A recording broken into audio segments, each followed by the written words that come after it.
Hello， 各位好，我是 Revision Lab 收整所的阿修，欢迎来到我的频道。今天这场知识拆解，我们要来探讨一个隐藏在台湾经济奇迹背后非常残酷却又极度重要的真相。大家都知道，台湾在全球半导体产业中拥有举足轻重的地位。我们甚至常常用护国神山或者是 C 盾来形容这个产业对国家安全的强大保护力，对吧？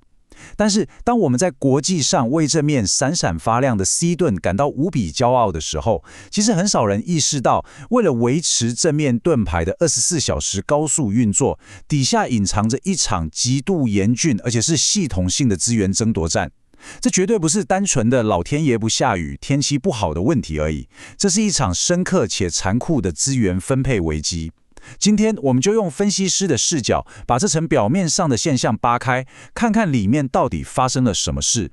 在今天的知识拆解中，我们会一步步带大家看懂5个核心板块。第一，台湾真实的水资源危机；第二，科技业与传统农业的结构性对立；第三，政策下被遗忘的农民；第四，那些无法发生的毁灭性生态冲击。最后，我们会从永续发展的高度重新思考资源分配的解法。好了，我们直接切入第一部分，台湾水资源危机。这其实是一场人为蛇的政策选择。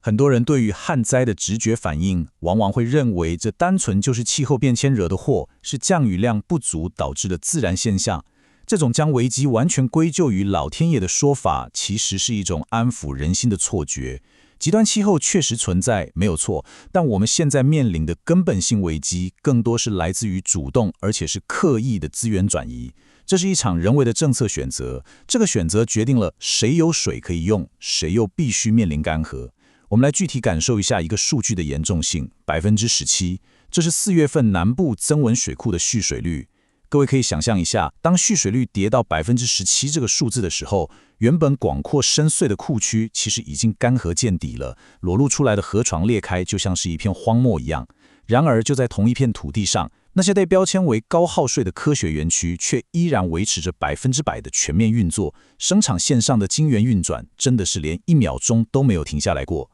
这种水库见底与工厂全速运作的强烈对比，深刻反映了我们在资源分配上那个绝对不容置疑的优先顺序。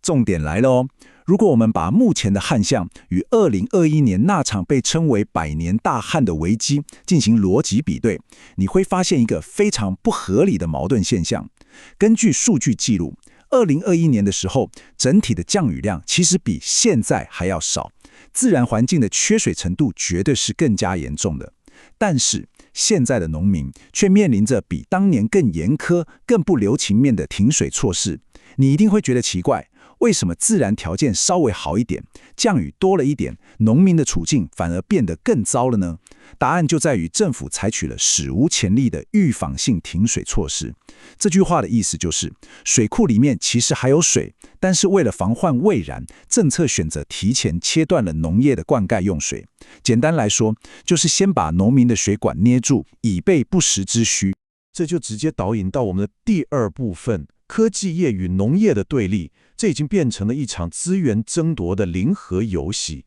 我们刚刚提到的预防性停水，其实是政府推出的一套极具争议的新政策思维。在台湾水资源总量绝对固定的情况下，蓬勃发展的半导体产业需要海量的纯水来冷却与清洗晶圆，而传统农业同样需要稳定的水源来灌溉作物。当这两者发生冲突，政府创造了一个听起来非常有管理学专业感的政策名词，叫做系统性节水。听起来很棒，对吧？感觉很有规划。但身为分析师，我们如果把这层公关包装拆开来解读，所谓的系统性节水，本质上就是一种强制牺牲机制。政府透过一纸行政命令，预先切断农业的灌溉水源，强迫广大的农地进入非自愿的休耕状态，农民失去了赖以为生的水。而这些从农田里硬生生挤出来、节省下来的水资源，就被当作缓冲的战备储水，目的只有一个，用来确保工业科学园区能够获得绝对不中断的供水保障。接下来这点超级重要，我们必须从数据上真正了解现代尖端科技对水资源的吞噬能力到底有多可怕。根据我们掌握到的园区用水结构分析，光是在新竹宝山扩建的2奈米先进制程厂区，它单一制程的用水需求就占据了整个科学园区过去整体历史容量的将近70%。各位，你可以想象这个概念吗？光是为了解决一项全新制程技术的生产需求，我们就需要凭空生出相当于过去整个园区70%的水量。在资源供给的逻辑上，这已经不只是一个警讯，这是一个极度危险的结构性失衡。我们把刚刚的比例转换成具体的绝对数字，大家会更有感觉，10万吨。这就是这个2奈米制程每天所需要消耗的惊人水量。10万吨的水到底是什么概念？这相当于好几十座标准奥运游泳池的水量，每天24小时不断的注入工厂里面消耗掉。台湾本来就是一个地形陡峭、很难留住雨水的岛屿环境，在这样的先天限制下，每天还要额外抽取10万吨的水，这无疑是对当地原本就已经非常紧绷的水资源储备系统施加了毁灭性的压力。这也是为什么农业的水必须被拿走。了解了宏观的政策逻辑，我们进入第3部分，被遗忘的农民，这是牺牲体制下的次殖民悲歌。当巨观的国家政策决定将水资源无条件倾注于高科技产业时，我们必须将镜头拉近，看看那些微观层面下真受代价的牺牲者。我们把焦点转向新竹竹东的二重埔地区，这里曾经是台湾北部农业的骄傲，现在却成了政策发展下的祭品。二重埔这个地方在历史上拥有得天独厚的天然涌泉，在过去不论台湾经历多严重的百年大旱，甚至你把历史追溯到清朝或者是日本统治时期，这些涌泉从来没有干涸过，水深始终维持在1公尺左右，源源不绝地滋养着当地的农田，这是大自然赋予的最强韧性。但是现在呢，随着都市重化与科学园区的强势扩张，原本天然的涌泉水路被粗暴的切断、改变，变成了都市计划底下的水泥排水沟。现在那种清澈的涌泉不见了，取而代之的是充满未经处理、散发着恶臭的黑色家庭污水。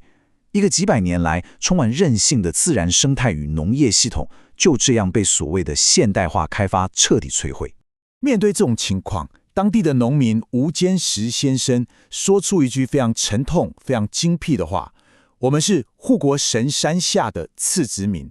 这句话听起来很重，但背后是长达6年的绝望与挣扎。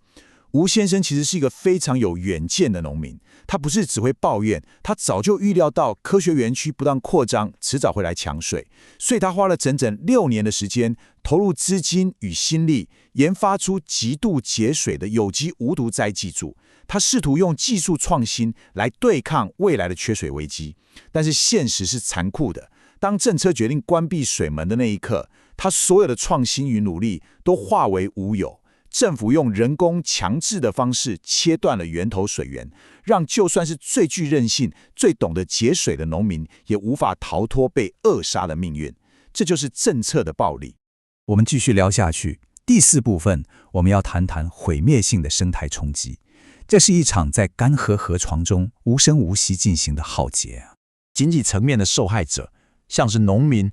他们还能上街抗议，还能对着镜头发声。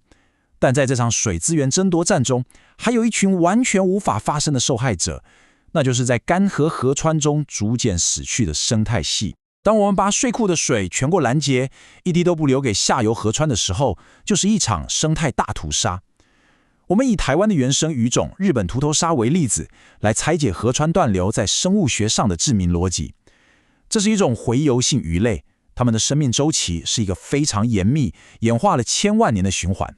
首先，鱼卵必须在淡水河川中孵化，接着刚出生脆弱的幼鱼必须顺着充沛的水流一路飘到海洋中去成长，最后成熟的鱼还要逆流而上，回到河川的上游繁衍下一代。这是一个闭环，只要河川一断流，这条生命通道就被彻底切断，幼鱼下不去海里，成鱼也上不来产卵，这个物种在当地的生存循环就直接宣告终结。更可怕的是，这还只是一个单一物种的悲剧。实际上，整个河川生态系正面临着连锁的毁灭威胁。这是一个致命的骨牌效应。第一，极端气候让旱灾变得越来越频繁，基础水量已经变少了。第二，上游的开矿活动产生大量泥沙淤积，垫高了河床，让仅存的河水更容易渗漏流失。第三，上游同样面临断水的农民，为了抢救农作物，只好在河道上拦截着最后仅存的水源。最后最致命的一击来了。当河川水量锐减变成小水洼，太阳一晒，水温会迅速飙升到摄氏30度以上。对于许多适应清凉溪水的台湾特有种鱼类来说，这根本就是一锅沸水，它们连逃跑的机会都没有。面对这种紧急的生态危机，生态保育人员只能展开近乎悲壮的救援行动。他们的标准作业流程是这样的：首先必须顶着烈日，沿着干枯的河床步行，寻找仅存的快被晒干的小水洼。接着使用经过严格控制电压的电极设备，将水里的鱼群短暂电晕。然后在极短的黄金时间内，肉眼辨识出像是巴氏银钩这类极度濒临绝种的保育类鱼种。最后将它们紧急打捞起来，转移到人工建造的庇护水池中保命。这套流程听起来非常专业，但实际上第一线人员充满了深深的无奈，因为这充其量就只是一块暂时的 OK 绷，它根本无法解决河川失去水源这个根本性的绝境。水不来，就再多雨也没有用。来到今天的最后一个部分，重新思考资源分配，我们必须找回永续发展的长远眼光。简单整理一下刚刚的内容。谈到这里，我们必须将视野拉高，进行系统性的收敛。我们台湾面临的真正挑战，绝对不仅仅是老天爷不下雨这么简单。核心的病灶在于，我们国家选择了一条缺乏长远眼光、只追求无止境扩张的产业发展道路。我们刚刚看到了农民的心血白费，也看到了河川生态的无声崩溃。这一切的一切，都指向一个非常严肃，我们所有人都必须面对的问题。在水资源与土地绝对有限的台湾岛上，我们真的能够无底线地支撑工业开发吗？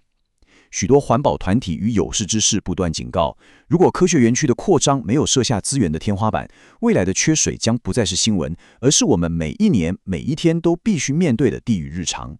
针对这个结构性问题，环境权保障基金会提出了非常强烈的批判。他们直指政府在资源分配与基础建设上的严重失职。各位想一想，过去几年来，政府投入了数以千亿计的资金，帮科技产业盖海水淡化厂、拉专管，做各种顶级的基础建设。但是，对于能够真正提升农业韧性、拯救农民的智慧农业，投资却几乎是零。政策上没有辅导农民种植耐旱的替代作物，田间没有全面导入以色列那种先进的滴灌技术，更缺乏智慧化的水资源管理系统。政府选择了一条最懒惰、最除暴的行政捷径，只要遇到缺水，就直接拔掉农民的维生管线，发放一点补偿金，然后让他们自生自灭。这种极度不对等、缺乏长远规划的政策倾斜，才是最让人心寒的地方。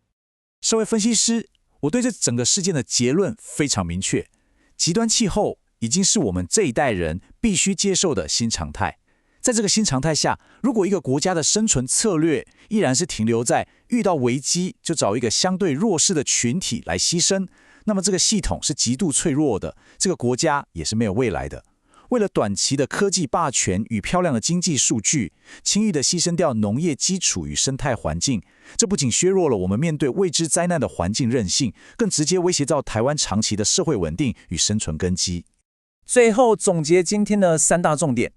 总结一下今天的重点。这一场旱灾只是一面放大镜，暴露出我们失衡的资源分配。C 盾带来经济荣耀，但隐藏成本却由边缘化农民、被毁的涌泉与崩溃的河川生态支付。若政府持续优先无底线的工业扩张，却无视智慧农业投资，我们失去的不仅是水，更是在牺牲整体的生态未来与粮食安全。今天的内容就到这边。如果您觉得这期有帮助，记得马上点赞、加订阅、加开启小铃铛。我们正在冲订阅，需要你的支持。我是阿修，我们下次见，拜拜。